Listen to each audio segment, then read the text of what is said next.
Today, we are continuing our conversation with three stewards in Maywood, Illinois. Randy Mcfarland from the Best of Proviso Township, Chris Chambliss from the Nehemiah Community Project, and Lena Hatchett from Loyola University and Proviso Partners for Health. In the previous episode, we discussed how both their friendship and the legacy of the Black Panther chairman Fred Hampton was activated into collective action when the pandemic hit Maywood.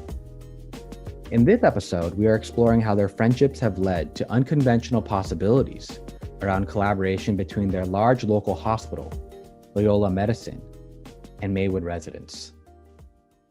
And so I wanted to turn to the last topic, and it connects to the thread you talked about around institutions, people that have left and abandoned Maywood. You said there was a canning company, there was Canada Dry, and also the White Flight. And I think, one institution that, can't easily leave, most communities is the local hospital or the university. Some people call them anchor institutions because their sort of capital is anchored in such a way that it's not easy for them to move to where there's cheaper labor or to another country or whatnot. And so I think a lot of our listeners across the country, there's a dynamic between sort of the local hospital and the university and the surrounding community that's oftentimes, quite adversarial, or there's not a lot of collaboration happening between the two. And our listeners, I think a lot of them are thinking about the possibility and the potential for partnerships between our universities and hospitals, and then also community nonprofits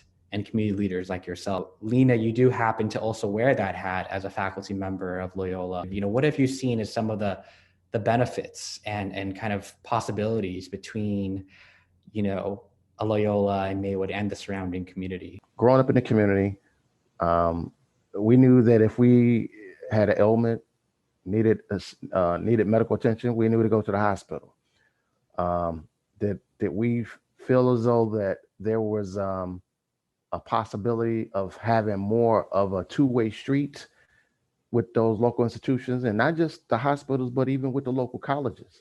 I would say no. Since I've known Lena, is more of a communication, more of a visibility. Last year, I got a inbox message on Facebook from a student from Loyola. I think he's a medical student, but he wanted to help. I know that was directly from Lena. That's a beautiful thing, because that means that when you go on a war and you go on a battle and there's things need to be done, you got a huge ally in your backyard. I'm excited about hospitals like Loyola. And I'm gonna tell you something else I realized too over the holidays. Loyola Hospital has a wing for the Ronald McDonald's house, and they have a wing specifically for children. In our village, there was a lot of toy drives and toy giveaways, and I started thinking about the kids and the patients who are in the hospital over the holiday season. We came up with the idea that we want to do a parade for the children. We normally take homeless kids and families to Brookfield Zoo to see the holiday lights. Well, this year we couldn't do it because of COVID. So we decided we were going to dress our cars up in lights, decorate our cars, and then when they get dark, drive by the windows of the children and the adult patients at the hospital. When we explained what we wanted to do to the administration and the head of security at the Loyola Hospital, I love when I don't get pushed back with a crazy idea. They were on board from the immediate beginning. I told them the only reason why I was really comfortable reaching out to them is because of Lena. Okay. And they said, well, yeah, we know Lena. And I shared it with them and they embraced it. And the head of security really, I thought he was going to cry after we did it, because it was about 60 cars. We had the local, multiple villages sent their police cars and ambulances and paramedics and fire engines. The head of security, I thought he was about to cry. But he said, we really need this. He said, we've been hurting here. He said, I got 20 of my men alone who tested positive COVID last year. He said, we see in death every day. He said, the morale is really at a very low. It was very low. So when he said that, I said, you know what? I said, maybe I realized how we can help our local hospitals also, to boost the morale. I said, maybe, in the future, we do this once a month, especially for the children. Maybe we do this once a month for the children in the hospital who have birthdays that month, the adults, and bring food to the staff, the essential employees. I said, so, we're going to make sure that the presence of our hospital we'll never forget that they're in our backyard. And I know Lena had the help with bringing that to our attention. And now I'm not only thinking on how they can help us, I'm thinking on how we can be a better partner to them also. Mm. When you have a representative, and you're hearing us say Lena, not just because she's with us, but it's what she represents. And so being that that leader, that agent for change, right? And being with the local hospital, hopefully there will be others that will see that very thing, those other hospitals and institutions that Randy spoke of, that they would say, hey, I think we have a one in ours that we would love to be a part, and then begin this partnership, as Randy said, both ways.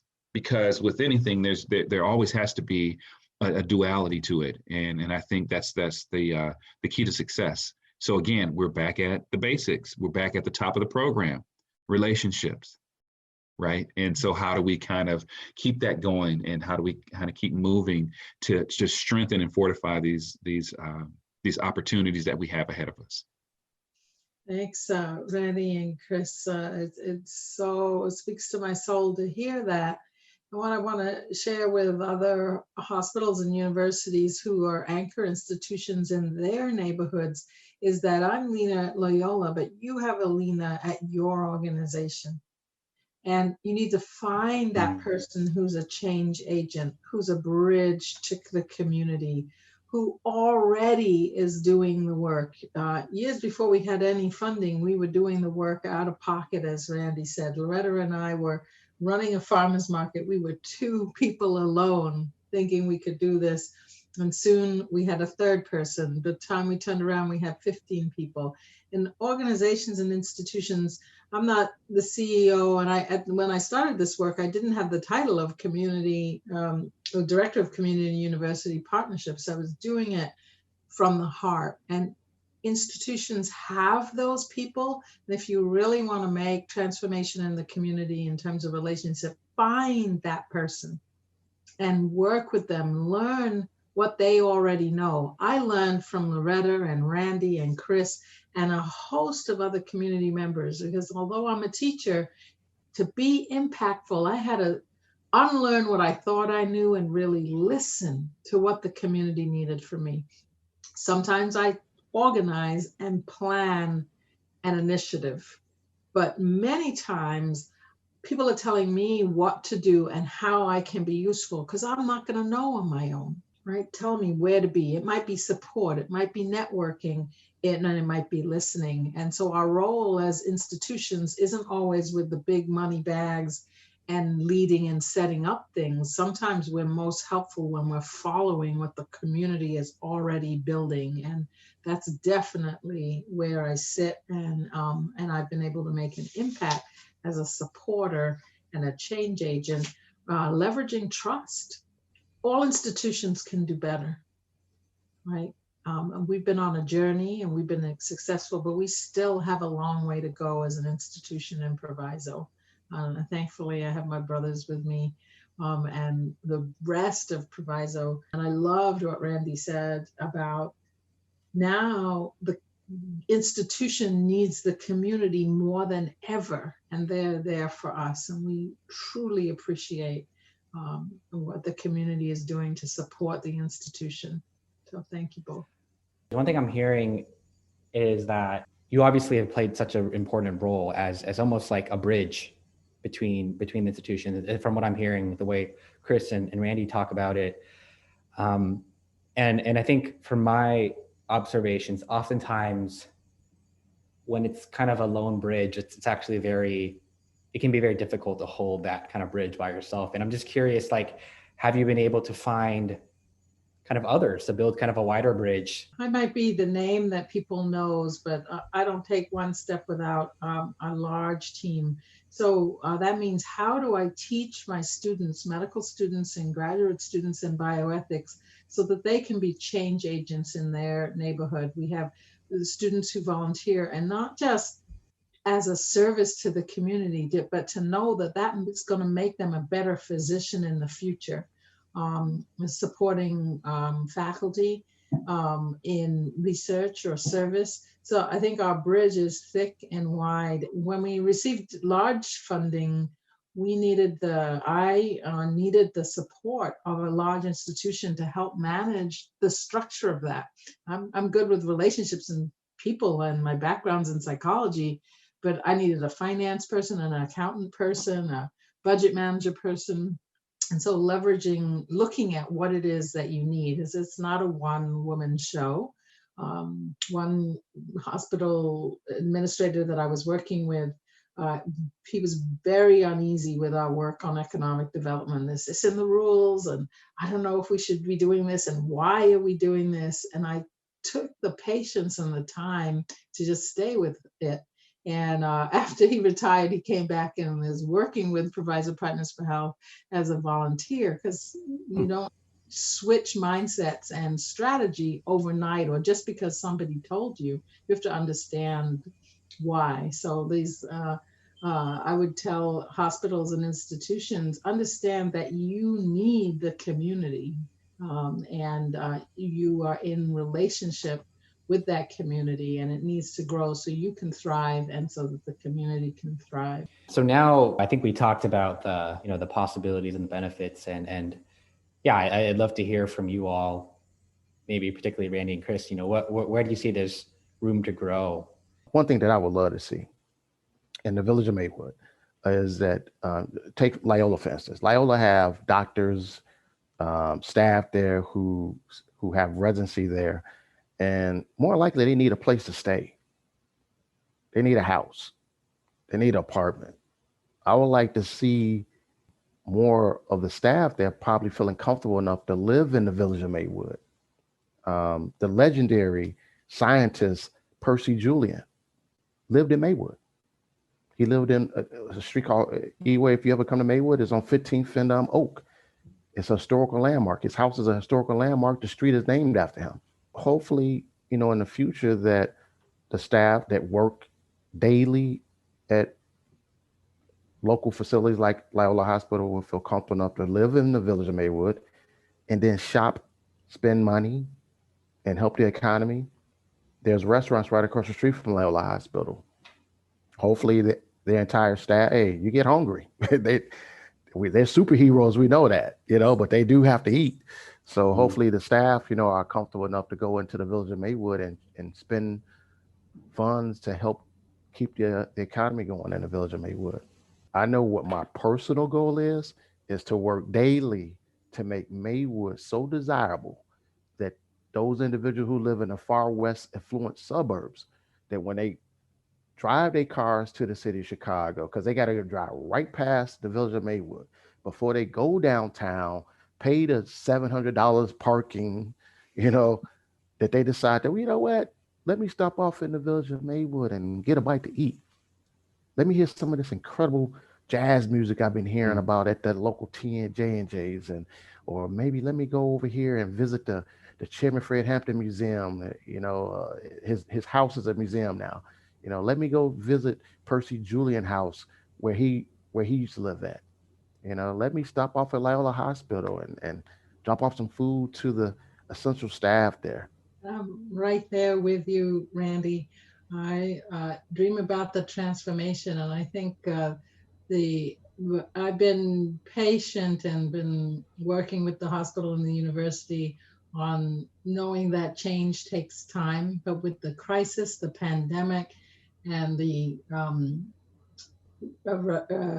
structural racism that has just been uncovered, we don't have time to wait for transformation. We can't move slowly, and I think the institutions needs to take more risk and trust the community in partnering in this collaboration, because the time is now, and be an equal partner and not have that distance from community. And we're part of the army that's asking for that change and designing that change in relationship. So I'm really glad for this opportunity to share how hospitals and universities and other low-income Black and Brown communities need to partner. Here's a challenge to us all. It'd be great to partner with Loyola Hospital, Best Providers Township, Nehemiah Project, Loyola Hospital, and any other institutional community-based organization. If we all rally together, purchase all the abandoned homes and these vacant homes in the village of Maywood, I'm willing to show up daily to volunteer to drywall, sand floors, or whatever, paint the rooms. The house that Percy Julian lived in, wouldn't that have been great if a doctor that's currently working at Loyola Hospital live in that same house, carrying on that legacy? So I mean, that, it's possible. That's very possible. It truly is possible, because many of the things we've already accomplished, people would have said to us 10 years ago, that's not possible. So I'm right, standing right by your side, Randy, with moving these big ideas forward. Our challenges are big, so our solutions need to be bigger. Well, thank you so much for your time. Even just what you all just talked about. I just feel so honored to be a part of this dynamic of just hearing about how your relationship is generating the next idea, and your mind's already thinking about like, well, we got to go after this. It's been really beautiful just sharing this time with you all. Hopefully after this pandemic and I can get on a flight or something, one day we'll be kind of hanging out one of those restaurants, cafes, yes, and maybe listen to some jazz in Maywood and catch up. I would very much love to do that. And I've just learned so much from each of the three of you, and I hope every community honestly has the Vanguards, like a Randy and a Chris and a Lena. And I know you all are doing so much great work that goes unnoticed. Anything that document the history about Maywood, I don't take lightly. And I feel like this discussion that we talked about so much history. At the age of 13, I living on 13th from Madison, living in a single parent home, struggling with food and stuff like that. I didn't think I would be on the end of providing food and resources for families who need it. But I realized that everything that I went through, everything that Lena, what you went through, and Chris and Iwe, everything that we endured and survived in our youth has brought us to this point. That's how we know the needs because we lived it. I'm just honored to have been a part of this conversation. And quite frankly, if ever there's an opportunity, I would love to do it again. These are my partners. Thank you all so much for this time. I've learned a lot, and let's do it again. I enjoyed it. Thank you. Thank you for having us. Absolutely. Thank you. Let's do it again. Randy, Chris, and Lena are 3 stewards in Maywood, Illinois. And you can find out more about their important work building community resilience in the links in the description. This podcast would not be possible without the talents of Bobby Milstein, Jane Erickson, Brad Gerard, and Jessica Estelle Huggins. I'm your host, Iwe So from Rethink Health, a Rippel Foundation initiative. And you're listening to Unsung Stewards.